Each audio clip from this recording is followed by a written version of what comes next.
মাত্র 10 মিনিটে এই রেসিপিটা আপনারা তৈরি করে নিতে পারবেন। খেতেও হয় খুব টেস্টি আর বানানো খুব সহজ। নমস্কার বন্ধুরা, সুপারনাস কিচেনের একটি নতুন ভিডিওতে আপনাদের অনেক অনেক স্বাগত। আশা করি সকলে খুব ভালো আছেন। আজকে চলে এসেছি একটা নিরামিষ পনিরের রেসিপি নিয়ে। বাইরে থেকে কোনো মশলা কিনে আপনাদের এই পনিরে ব্যবহার করতে হবে না। বাড়িতে থাকা মশলা দিয়েই এই পনিরটা খুব সহজেই বানিয়ে নিতে পারবেন। চলুন তাহলে দেরি না করে শুরু করা যাক আজকের রেসিপি। আর যদি আমার চ্যানেলে নতুন বন্ধু হয়ে থাকেন, চ্যানেলটি সাবস্ক্রাইব করে পাশে থাকার অনুরোধ রইল। আমি এখানে নিয়ে নিয়েছি 200 গ্রাম পনিরগুলোকে কিউব করে কেটে নিয়েছি। এবার এতে দিয়ে দিচ্ছি হাফ চামচের থেকে একটু কম পরিমাণে নুন, দিচ্ছি হাফ চামচ ধনে গুঁড়ো, হাফ চামচ হলুদ গুঁড়ো, হাফ চামচ ঝাল লঙ্কার গুঁড়ো আর দিচ্ছি হাফ চামচ কাশ্মীরি রেড চিলি পাউডার, দিলাম হাফ চামচ জিরে গুঁড়ো। আর এখানে আমি কসুরি মেথিকে অল্প হাতের মধ্যে গুঁড়ো করে দিয়ে দিচ্ছি। আর সবার শেষে এখানে দিচ্ছি 1 চামচ রিফাইন্ড অয়েল। এবার সব কটা মশলাকে পনিরের সঙ্গে ভালোভাবে ম্যারিনেট করে রাখতে হবে 10 থেকে 15 মিনিটের জন্য। 10 মিনিট পর আমি এখানে ওভেনের মধ্যে একটা কড়াই গরম বসিয়ে দিয়েছি। এর মধ্যে এবার দিয়ে দিচ্ছি পরিমাণ মতো তেল। এখানে পনিরটা ভেজে নেব, সেই জন্য একটু বেশি তেলই আমি এখানে দিয়েছি। এবার ম্যারিনেট করে রাখা পনিরগুলো তেলের মধ্যে দিয়ে দিতে হবে। পনিরগুলো দেওয়ার পর বেশি নাড়াচাড়া করার দরকার নেই, হালকা হাতে একটু এখানে নাড়াচাড়া করে দেবেন।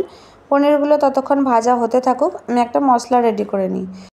এই বাটিটায় পনির ম্যারিনেট করেছিলাম, এতে মশলা লেগে আছে, তাই আমি এখানেই অল্প পরিমাণে জল দিয়ে ভালোভাবে ধুয়ে নিয়েছি। এর মধ্যে দিয়ে দিচ্ছি হাফ চামচ ধনে গুঁড়ো, হাফ চামচ জিরে গুঁড়ো, হাফ চামচ হলুদ গুঁড়ো, হাফ চামচ লাল লঙ্কার গুঁড়ো, হাফ চামচ কাশ্মীরি রেড চিলি পাউডার। এবার সবকটা মশলাকে ভালোভাবে গুলে রেডি করে রাখতে হবে। চলুন, এখানে মশলাটা রেডি। এবার পনিরগুলোকে একটু উল্টে দেওয়া যাক। আমি এখানে দেখুন হালকা হাতে কিন্তু পনিরগুলো নাড়াচাড়া করছি, আপনারা খুব সাবধানে করে নেবেন, নাহলে পনিরগুলো ভেঙে যেতে পারে। আর একটা মশলা আমাদের রেডি করতে হবে, চলুন আপনাদের দেখিয়ে দিই। এখানে আমি একটা বাটির মধ্যে নিয়ে নিচ্ছি সামান্য পরিমাণের খোবরা বলতে এখানে শুকনো নারকেলটা আমি নিয়েছি। আর নিচ্ছি 8 থেকে 10টা কাজু বাদাম, সামান্য পরিমাণে জলে ভিজিয়ে এখানে দিয়ে দিচ্ছি 1 চামচ মৌরি। এটাকে একটা মিহি পেস্ট বানিয়ে নিতে হবে। আমি এখানে শুকনো নারকেল নিয়েছি, আপনারা এমনি নারকেলও নিতে পারেন। চলুন, পনিরগুলো আমাদের ভাজা হয়ে গেছে, এবার তুলে নেওয়া যাক। এবার ওই তেলের মধ্যেই এখানে দিয়ে দিতে হবে খুব সামান্য পরিমাণে জিরে ফোড়ন। আর আমি এখানে আরও কিছুটা তেল এর মধ্যে দিয়ে দিচ্ছি। এবার একবার নাড়াচাড়া করে এর মধ্যে দিয়ে দিতে হবে রেডি করে রাখা মশলাটা দিয়েও খুব ভালোভাবে নাড়াচাড়া করে নিতে হবে 1 মিনিট মতো। এবার এর মধ্যে দিয়ে দিতে হবে যে কাজু বাদামের পেস্টটা আমরা রেডি করে রেখেছিলাম, সেটা এখানে দিয়ে দিতে হবে। তারপর খুব ভালোভাবে নাড়াচাড়া করে কষিয়ে নিতে হবে মশলাটাকে। এখানে আমার 2 থেকে 3 মিনিট মতো সময় লেগেছে মশলাটা কষাতে। দেখুন মশলাটা কত সুন্দর কষানো হয়ে গেছে, এর মধ্যে তেলও ছেড়ে দিয়েছে। এবার এখানে দিয়ে দিতে হবে ফেটিয়ে নেওয়া 2 চামচ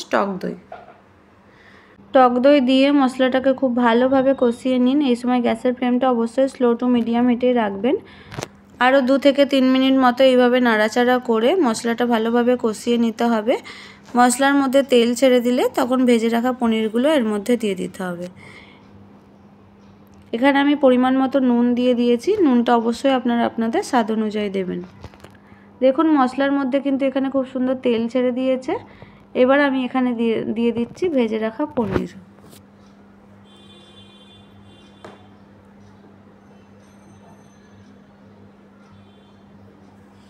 পনিরটা দিয়ে আবারও খুব ভালোভাবে কষাতে হবে 1 থেকে 2 মিনিট মতো। এই সময় আপনারা ঢাকনা দিয়েও করে নিতে পারেন বা এমনিও করে নিতে পারেন। 2 মিনিট কষিয়ে নিতে হবে স্লো হিটে। তারপর এখানে দিয়ে দিতে হবে পরিমাণ মতো জল। আমি এখানে যত মশলা ধোয়া জল ছিল সেটাই আমি এখানে দিয়ে দিয়েছি।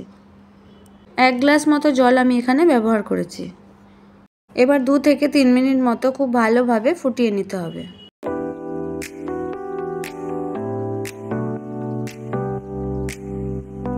সবার শেষে এখানে আমি দিয়ে দিচ্ছি খুব সামান্য পরিমাণে ধনেপাতা কুচি আর দিচ্ছি খুব সামান্য পরিমাণে কসুরি মেথি, হাতের মধ্যে গুঁড়ো করে দিয়ে দিচ্ছি। আপনাদের যদি পছন্দ না হয় এখানে স্কিপ করতে পারেন।